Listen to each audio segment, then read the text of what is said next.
Olá! Começa agora o Diálogos, um programa da TV Unesp para a divulgação científica e institucional. Aqui, conhecemos pesquisas e avanços científicos do Brasil e do mundo. E também falamos de importantes ações da Universidade Estadual Paulista, a Unesp. O tema do nosso programa de hoje é a demografia médica no Brasil, principalmente aqui no estado de São Paulo. Nosso convidado é o doutor Carlos Alberto Gobo, conselheiro do CREMESP, o Conselho Regional de Medicina do Estado de São Paulo. Gobo também é urologista e professor da Faculdade de Medicina da Unesp em Botucatu. Doutor Gobo, é um prazer recebê-lo aqui no Diálogos. Bom, o prazer é todo meu. Eu acho que eu me sinto em casa, porque aqui também é uma estrutura da Unesp e como professor da Unesp eu estou assim até muito envaidecido de receber esse convite e esse reconhecimento aqui da família. O estudo Demografia Médica no Brasil, divulgado recentemente pelo Conselho Federal de Medicina, revela que o país tem quase 40 mil médicos. São 2 profissionais para cada 1.000 habitantes. O resultado é comemorado pelo governo federal, já que a Organização Mundial da Saúde estabelece a média de pelo menos um médico para cada 1.000 habitantes. Doutor Gobo, esses dados realmente provam que o Brasil tem que comemorar?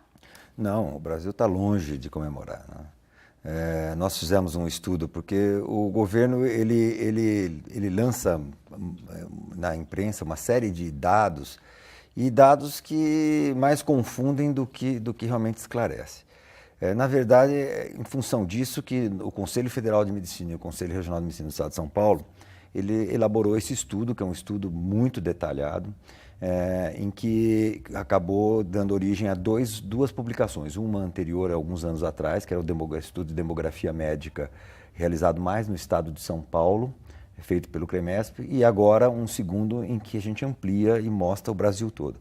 Então agora acho que nós estamos dando uma grande contribuição para que a gente converse realmente com o governo, mostrando para ele que algumas ações e políticas elas são no mínimo equivocadas que o governo está tomando hoje em dia, porque eles não têm essa informação que nós temos hoje de como é que ocorre essa migração de médico no país. Ela é muito desigual nos estados e nas regiões brasileiras, e ela é muito desigual mesmo nas regiões desenvolvidas como o estado de São Paulo. Doutor, nós também temos que levar em conta, por exemplo, a desigualdade entre as regiões do país. O estado de São Paulo, por exemplo, tem uma média de 2,64 médicos para 1.000 habitantes, só que a maioria trabalha na capital. Por que há essa centralização nos grandes centros? Bem, um dos fatos importantes é que o médico ele vai procurar um local de trabalho onde ele tenha alguns aspectos contemplados. Um deles é uma estrutura de trabalho que seja adequada, que dê segurança para ele exercer a profissão, né? Então, obviamente, aonde eles vão encontrar essa situação hoje é nos grandes centros. É inegável hoje que aquela medicina do estetoscópio, a maletinha e o médico com alguns vidros de remédio dentro da bolsa, esse médico não existe mais, né? O médico hoje ele precisa de auxílio de laboratórios, de exames de imagem, ultrassons, tomografia, outros colegas para ajudar, outros profissionais de outras áreas para ajudar. Então, o que acontece? A hora que você lança médicos em lugares onde você está desprovido de toda essa estrutura de apoio e mesmo a estrutura própria formal de um hospital ou de um ambulatório, isso assusta o médico, né? Dá insegurança para o médico. Então, esse é o aspecto importante. Esse livro prova muito que tem esse tipo de situação. A outra é também o financiamento, né? Da saúde hoje, que ela gerou umas distorções. O SUS foi um modelo fantástico. Nós comemoramos demais o SUS, porque antes do SUS, os únicos que tinham algum tipo de previdência, algum tipo de assistência à saúde, eram as pessoas que tinham carteira assinada, que era pelo INAMPS na época, né? O Instituto Nacional de Seguridade, né? Então, as pessoas que tinham carteira de trabalho, eles tinham direito a usar o INAMPS. E as pessoas que não tinham carteira de trabalho assinada, tinha duas modalidades. Ou era o indigente, ou era a pessoa que trabalhava na zona rural, que era o fundo rural. Então tinha o fundo rural, o pessoal que tinha o INSS e os indigentes. Quem que tratava os indigentes? As santas casas, os hospitais filantrópicos. Só que os hospitais filantrópicos, mesmo nas cidades pequenininhas, eles tinham um financiamento hoje que era superior ao financiamento que o SUS. O SUS aumentou a base da pirâmide de usuários, que estendeu a todos os brasileiros e reduziu os recursos. Então, quer dizer, não dá, não cabe na equação uma solução boa para esse tipo de problema que aconteceu. Então, antigamente, se a gente observar aqui no estado de São Paulo, muitas das cidades, em torno de 20, 30 mil habitantes, que tinham a sua Santa Casa funcionando, as Santa Casas foram fechadas, porque o governo simplesmente matou essas Santas Casas por inanição. E criou uma política que nós vemos hoje, né? O que mais a gente vê hoje nas estradas, ou são ambulâncias, ou são camburões que levam preso para lá e para cá, no interior, que mandaram tudo para o interior do estado de São Paulo. Então, o que nós temos hoje é que essas cidades pequenas, elas passaram a ter, no máximo, postos de saúde, médicos que moravam nessas cidades, porque eles tinham um concurso, como o governo federal fazia um concurso pelo INAMPS, para eles serem médicos federais, então você tinha um clínico geral, numa cidade pequenininha, que também ele tinha um emprego do governo federal, você tinha um pediatra, você tinha um cirurgião geral, um anestesista. Né? Hoje, essas pessoas não têm como sobreviver, porque faz desde 88 que o governo não faz mais um concurso na área federal. Né? Com essa história de transferir tudo para os municípios, quer dizer, os municípios hoje estão com uma carga, enquanto os municípios têm uma dotação de 12% do seu orçamento para a saúde, né? Muitos municípios já estouraram isso, e eles não conseguem dar uma saúde, porque realmente o município é mais pobre mesmo. Então é o que acontece, por exemplo, no estado de São Paulo. Ribeirão Preto, que é uma cidade desenvolvida, tem 4 médicos por 1.000 habitantes. Já registro, tem um médico apenas. Porque são cidades extremamente pobres. Você pega Ribeirão Preto, é uma cidade que é industrializada, é uma cidade que deve ter uma arrecadação muito grande de impostos. Então é uma cidade que pode manter Além do que, o Ribeirão Preto hoje tem 3 faculdades de medicina. Né? Agora você pega a região ali do Vale do Ribeira, tem índices muito próximos de índices que se encontram no Nordeste. E por que tem isso? Porque não tem postos de trabalho adequado. Quer dizer, o governo eles têm que voltar a pensar numa estrutura em que o médico se sinta seguro que tem uma carreira. Por que você consegue em registro, em qualquer cidade aqui do estado de São Paulo, ter juiz de direito na cidade, promotor na cidade, delegado na cidade? Porque eles peçam concurso, se eles entram lá, não importa que eles vão numa cidade lá na divisa com o estado, na região mais pobre, mas eles sabem que daqui 2, 3 anos eles podem vagar, eles podem ir para uma cidade maior, eles têm uma carreira.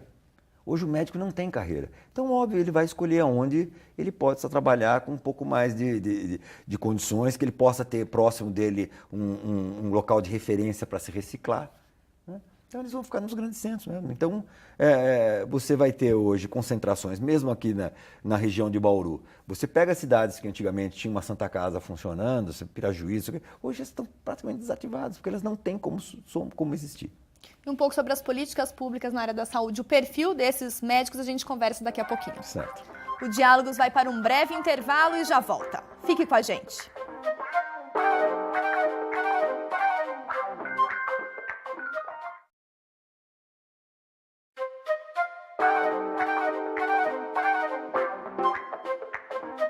Voltamos. Hoje nós conversamos sobre o perfil e a distribuição dos médicos no Brasil.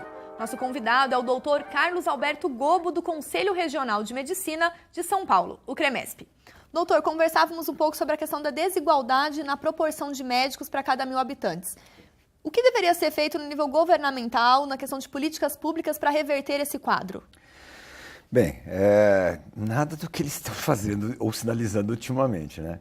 É incrível, né, a gente avaliar que hoje o país ele está sendo governado por um partido de linha de esquerda, e o que ele está propondo hoje, agora recentemente a Dilma Rousseff, ela se reuniu com empresários da saúde suplementar, a 1.000 e tudo, acenando que eles devem aumentar o número de pessoas comprando o plano de saúde, ou seja, a privatização da saúde. Né? O governo já espertamente está privatizando a educação, quer dizer, no primeiro grau, segundo grau, pessoas de classe média ou um pouquinho, ou que já tem já põem os seus filhos no primeiro e segundo grau em escolas privadas. Então eles acabaram com o setor, e aí não é só mérito do partido que eu citei agora, o PT, mas também é mérito dos outros partidos que tiveram aqui. Uma questão histórica do governo brasileiro. Histórica, quer dizer, o que fizeram com o ensino de primeiro e segundo grau, por exemplo, no estado de São Paulo e no Brasil, foi terrível. Né? Então, o que aconteceu? Em vez da classe média brigar e falar, não, eu pago impostos, eu quero meus filhos na escola pública, que antigamente eram as melhores escolas que tinham. Não, nós simplesmente, de forma dócil, aceitamos e pegamos, além de pagar os nossos impostos, nós agora pagamos também as escolas dos nossos filhos. Não pagamos só as escolas dos nossos filhos, agora nós pagamos um plano de saúde suplementar também para a educação. E também agora a classe média agora resolveu se enfurnar em condomínios, então nós pagamos a segurança pública. E o que sobra para o governo? E essa é o que está acontecendo hoje na saúde. A saúde é exatamente isso que está acontecendo. Ela está anunciando uma série de benefícios e exonerações fiscais para o setor privado de saúde, para que eles ofereçam para a classe C e D planos de saúde mais baratos, ou seja, desafogar o SUS, né, que é uma obrigação do Estado. E esses planos de saúde mais baratos, eles resolveriam o problema, o atendimento de qualidade que as pessoas não encontram no SUS? Não, o que nós temos percebido hoje, que vocês que trabalham na imprensa, eu recebo direto aqui convites de outras emissoras para falar o que está acontecendo com o plano de saúde. Veja bem, tem alguns planos de saúde que são considerados bons, né? Não vou citar nomes aqui para não estar fazendo propaganda nenhuma. Mas hoje a queixa é geral. Ninguém consegue marcar consulta nos planos de saúde, que está virando exatamente aquilo que é o SUS hoje. Os planos de saúde estão no mesmo caminho. Por quê? Aumentou muito a demanda de pessoas nesses planos, porque a gente sabe que houve uma melhora, não há dúvida que nesses últimos 10 anos no país houve uma melhora e muita gente de níveis sociais menores galgaram para posições hoje em dia com uma renda familiar melhorou a renda familiar. E essas pessoas que estão priorizando? Bom, se melhorou meu dinheiro, estou sobrando um pouquinho de dinheiro, eu quero uma saúde decente para minha família, eu quero uma segurança. E aí acreditem, a ilusão de que o plano de saúde de repente vai resolver o problema. Esse é o problema. Hoje o plano de saúde, nós estamos falando, hoje o plano de saúde não vende saúde, vende para as pessoas uma falsa segurança. E a questão do SUS também é problemática porque, de acordo com a demografia médica, né, o estudo de vocês, né, do Conselho Federal, diz que no SUS tem 1,1 médico para cada 1.000 habitantes. Né? Por que há essa disparidade, esse problema, um pouco caótico dentro do SUS? Porque não há interesse de ninguém em trabalhar hoje no SUS. Primeiro que tem um aspecto da satisfação. Né? Geralmente as estruturas hoje públicas de saúde elas estão carecendo de investimentos. Né? Você tem então o local de trabalho é um local de trabalho já não muito adequado, o volume de trabalho, a demanda é muito grande, né? A insatisfação é muito grande. E você se vincular a um lugar onde o grau de insatisfação da população é grande, o risco que você tem de você ter algum problema é maior.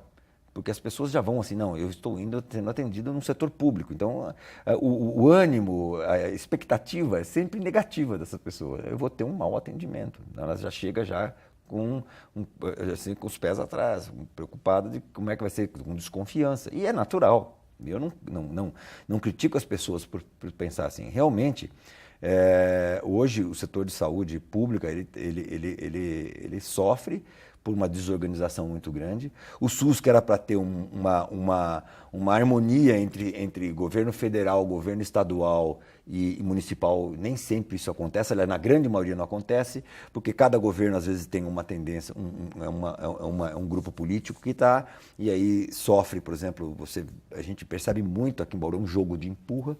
Hoje, talvez, aqui na nossa região aqui, o fato de hoje da FAMESP hoje assumir todos os complexos hospitalares de Bauru, agora não tem mais, isso é da Associação Hospitalar, isso é da FAMESP, então agora é um só gestor. Então quem sabe agora a gente possa conversar e harmonizar o que está acontecendo hoje. Que tem um atendimento de qualidade em diferentes Sim, hospitais e diferentes habilidades. Eu acho que agora toda a estrutura hoje de atendimento de especialidade e de retaguarda hospitalar hoje está na mão da FAMESP. Com exceção do Lauro de Souza Lima, público, eu estou falando das estruturas públicas. Tem o Lauro de Souza Lima e tem também a USP, que são atendimentos muito específicos. Um é de crâniofacial e o outro é dermatologia. Mas o restante, hoje, está na mão da FAMESP. O que cabe à prefeitura, e talvez seja o elo que tenha que se discutir agora, que é então essa estrutura de retaguarda e a estrutura hoje de atendimento básico, que é os postos de saúde, as UPAs, e os prontos-socorros de Bauru com a estrutura da FAMESP. Certo, professor. E daqui a pouco a gente conversa um pouco mais sobre qual a solução e como que os cursos de faculdade de medicina estão dentro desse cenário para formar esses profissionais. Vamos para um breve intervalo e já voltamos. Não saia daí.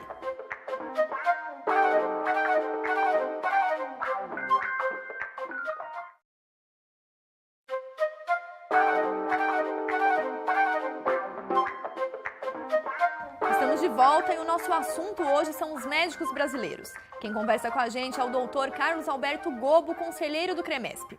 Doutor, falávamos da situação de Bauru, da FAMESP está administrando, gerindo grande massa de hospitais aqui da cidade. Bauru comportaria uma faculdade de medicina e é necessário para a cidade? Bem, são dois aspectos. Se comporta, eu acho que comporta plenamente uma faculdade. Nós temos hoje estruturas aqui para oferecer um ensino de excelente qualidade, tanto se essa faculdade fosse vir pela Unesp, como se fosse vir pela USP. Pela USP nós temos o campus da USP aqui da odontologia, que é um campus que tem já odontologia, fonoaudiologia. Então eles têm todas, a parte de carreira básica, eles têm todas ali, que é só fazer pequenas adaptações. A Unesp aqui também, ela tem a FAMESP, com a FAMESP aqui, além dela ter uma série de carreiras básicas, porque ela também tem aqui a Unesp alguma área da área biológica, também na tem biologia, na ciências da faculdade de ciências. Ela tem hoje uma estrutura de hospital hoje que seria fantástica para acolher qualquer faculdade de medicina. Eles têm 3 hospitais, né? Tem a Maternidade Santa Isabel, o Hospital Estadual, 4 hospitais, o Hospital de Base e o Manuel de Abreu. Então é uma estrutura, assim, fora que você tem os alunos de Botucatu, de vez em quando vêm aqui para dermatologia, aqui para o Hospital Lauro de Souza Lima. Então, não há dúvida que tem. O grande aspecto que a demografia mostrou é esse. O governo fica falando, vamos abrir faculdade de medicina, nos lugares distantes, onde não tem médico, porque eles vão povoar médico. Nós mostramos com esse estudo, claramente, por exemplo, os médicos, a grande maioria dos médicos formados no Acre, formados no Norte, eles migram para a região sul, principalmente a região sudeste, né? E muito poucos médicos. Então, nós mostramos claramente que a faculdade de medicina, seja onde ela estiver, ela não fixa o médico no local onde é formado. Por que isso, doutor? Porque o médico, normalmente, ele vai... Primeiro que as faculdades são extremamente deficientes. O médico sabe que ele não tem uma condição. O que ele faz? Qual a primeira coisa? É procurar uma residência médica. Hoje, mais de 60% das vagas de residência médica hoje estão no estado de São Paulo. E as outras, acho que em torno de quase 70% das residências médicas estão na região sudeste, Rio de Janeiro, Minas Gerais, São Paulo. Então quer dizer, os alunos vêm tudo para cá. E isso significa que, quando a gente fala 50%, 60% de residências, de vagas em residência médica, nós estamos falando que isso vai atender, no máximo, 50% dos médicos formados no país. 50% dos médicos do país, quando saem do 6º ano, eles saem e não tem uma residência para fazer. Agora, se a gente analisar que os médicos que conseguem uma residência médica são aqueles que foram melhor nas provas e conseguiram a vaga, então imagina as deficiências, e a gente viu que eles também têm deficiências, por isso que eles estão fazendo a residência médica, imagina aqueles que não conseguiram sequer entrar numa vaga de uma residência médica. Esse indivíduo ele vai para o mercado, ele vai trabalhar. Agora, a pergunta que eu costumo fazer, você gostaria de ser atendido por um recém-formado sem nenhum tipo de experiência? Você gostaria que um filho seu, a sua família fosse atendido por alguém que não tivesse a menor experiência? É o que está acontecendo. É essa a questão que o governo tem que responder. Se existe uma profissão que eu acho que tem emprego pleno, é medicina. É medicina. A preocupação é essa. É que o grande problema é que esses jovens... eles estão se formando, às vezes não entram na residência, com graves problemas de formação. Nós fizemos a prova agora, exemplo é essa prova que nós fizemos, do obrigatório no estado de São Paulo para todos os egressos do 6º ano, nós tivemos 50% de aprovação. Que é preocupante, muito preocupante. Que a gente exigiu que acertasse 60% da prova, que é um índice que aceita tudo. Uma prova muito bem feita, cognitiva, que teve esse resultado. Então, isso é preocupante. Né? E o governo agora, o que ele quer fazer com esses meninos que saíram da residência, que não conseguiram entrar na residência médica? Olha, nós vou te mandar lá para uma cidadezinha lá, esquecida lá do norte, nordeste, pequenininha, que não tem recurso nenhum. Você fica 2 anos lá e vou te dar um computador para você falar online com os médicos aqui que vão dar suporte para você. E você vai trabalhar nessa cidadezinha por 2 anos. Se você aguentar ficar 2 anos na cidadezinha, quando você voltar, você vai ganhar Igual aquelas vagas que eles estão fazendo agora, a obrigação de vagas para pessoas afrodescendentes, para gente que veio da escola pública. Quer dizer, não querem melhorar a escola pública de primeiro e segundo grau. Eles querem rebaixar o nível da entrada das escolas, das universidades. Ou seja, a nossa universidade, que hoje ainda as universidades públicas aqui no Brasil, elas são as referências, né? Elas vão sofrer o mesmo processo que sofreu o primeiro e segundo grau, né? Quer dizer, o governo vai achincalhar também o setor das universidades, que era a referência de ensino nas universidades públicas no país. E somado a isso, a gente tem o cenário dos médicos brasileiros também, que vão fazer faculdade no exterior e voltam para cá depois. Então, isso é um dado.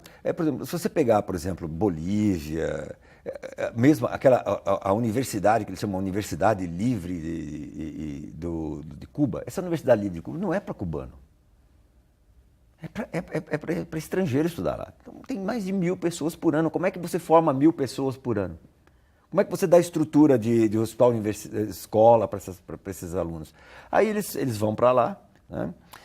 E voltam para cá. E mais interessante é que nós mostramos que a grande maioria desses que estão vindo para cá de volta, de brasileiros ou mesmo estrangeiros que vêm para o Brasil e revalidam diploma aqui, bom, primeiro que isso virou uma fábrica de fraudes, né? Existem uma série de situações aí que a gente vê que essas revalidações elas precisam ser bem vigiadas eu acho que deveria ser motivo de uma fiscalização, porque está ocorrendo realmente revalidações sem o devido critério, como uma fonte de renda para algumas universidades. Segundo, as pessoas que imediatamente conseguem entrar pelo governo, por esses programas do governo de escola, eles, cessado o prazo que eles têm para ficar em determinado lugar, eles migram para São Paulo. Se você pegar nessa demografia média, a grande maioria dos estrangeiros que revalidaram diplomas estão concentrados hoje e o inchaço continua no estado de São Paulo, e mais especificamente na cidade de São Paulo. Na capital. Então, quer dizer, não é qualquer tipo de movimento que o governo faça no sentido de aumentar o número de médicos, vai manter o que nós mostramos nesse dado, que mesmo com todos esses movimentos que o governo tem feito, vai aumentar, as diferenças vão continuar as mesmas, os locais onde faltam médicos vão continuar faltando, e os lugares onde tem bastante médico vai aumentar o número desses médicos. E isso a gente já mostrou na equação. Médico mal formado significa em medicina mais cara, porque o paciente repica várias vezes em várias consultas, ele vai hoje, a gente vê muito isso aqui em Bauru, ele vai no pronto-socorro de manhã, à tarde ele vai no posto de saúde, depois volta no pronto-socorro, ele fica repicando, porque ele não tem a solução do seu problema, porque é um jogo de empurra, né? Então esse é um dado muito interessante. O que nós estamos propondo para o governo, realmente, é que no Brasil se institua a carreira do médico, né? Como uma carreira de Estado.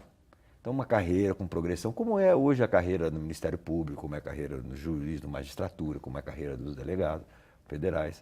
Então, você tem uma carreira de Estado, né? Porque é a vocação do governo. O governo não pode privatizar aquilo que são as únicas justificativas do governo cobrar impostos, que é a segurança pública, justiça, né? Educação e a saúde. Né?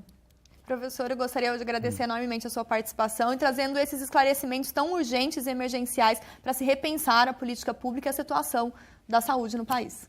Obrigado, e eu estou sempre à disposição aqui. A gente no Conselho, nós somos otimistas, apesar de tudo que eu falei de pessimista aqui, eu acho que nós somos otimistas que as coisas chegaram já num certo ponto que a população, eu tenho certeza que a população ela vai conseguir enxergar isso e vai se rebelar e exigir. E nós precisamos da ajuda da população para estarmos aí atingindo uma saúde melhor para todo mundo. Muito obrigada.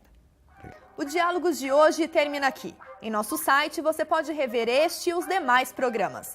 Deixe os seus comentários e compartilhe. Até semana que vem.